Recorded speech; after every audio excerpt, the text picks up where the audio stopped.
Sir, can my team begin to brief? Well, let's go into the other room so I can tell you the same damn thing I already told all the other teams, like it is a big fucking secret. Where is the rest of your team? They are doing what they're supposed to, such as turning in vehicles and typing up the end of tour. Well then, no drinking and driving, and if you're not of age, no drinking.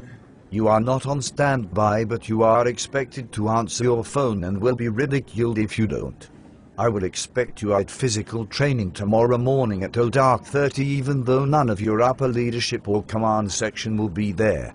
You are not allowed to go more than 4 hours away from base, and tell your supervisor if you meet up with law enforcement.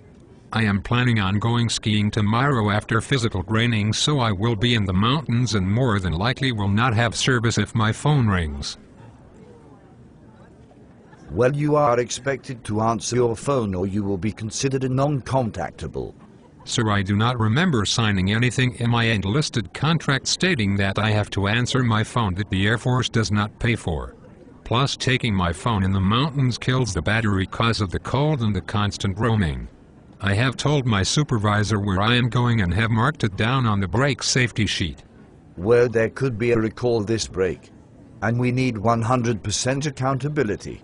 So you are telling me that if an actual terrorist attack occurs that we will be getting 100% accountability? Let's get realistic, shall we?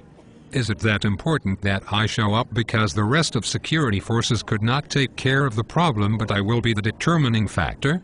I feel as though this is really just some great play to piss me the hell off and cause an inconvenience in my life and remind me that I am still in the military by some master sergeant who is only sitting around here to protect his pension.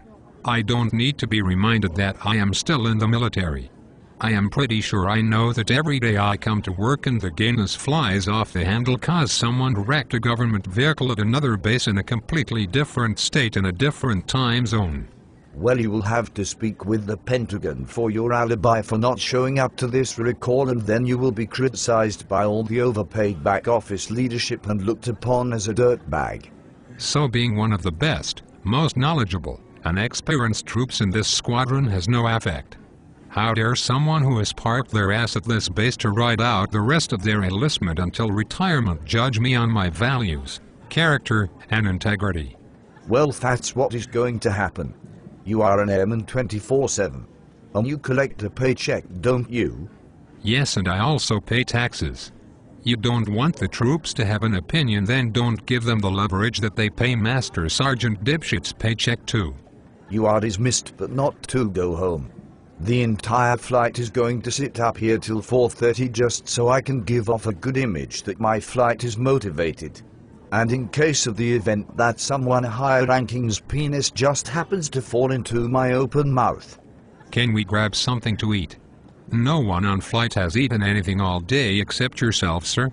And the night teams should be released as soon as possible for in the event they might have trip out later tonight for a standby. Nope, everyone is to stay here till 4:30. So who is going to be responsible if the night team has to trip out after being up all night and all day and then drive back out to the field and they wreck cause they fell asleep at the wheel? Well, if they feel they are too exhausted to drive, then they need to state that on their own briefing. But they too will be looked upon as dirtbags if they cannot get to their duty site. Sir, I believe you need to rent a gun and buy a bullet. The entire flight has been an inspection prep for 3 months plus the inspection which we passed. We have been up here every training day and even most of our days off. Just because you have nothing better to do but sit up here hoping for a penis to insert in your mouth does not mean that the other airmen with families and other lives to live want to do the same. How the hell did you become a sergeant anyway? You don't even know one of the most basic rules to being a leader. Eating in front of your troops while they are denied food and have not eaten since the night before. This just goes to show how much you really care for us. Especially when you are briefing the flight while at the same time inhaling a subway.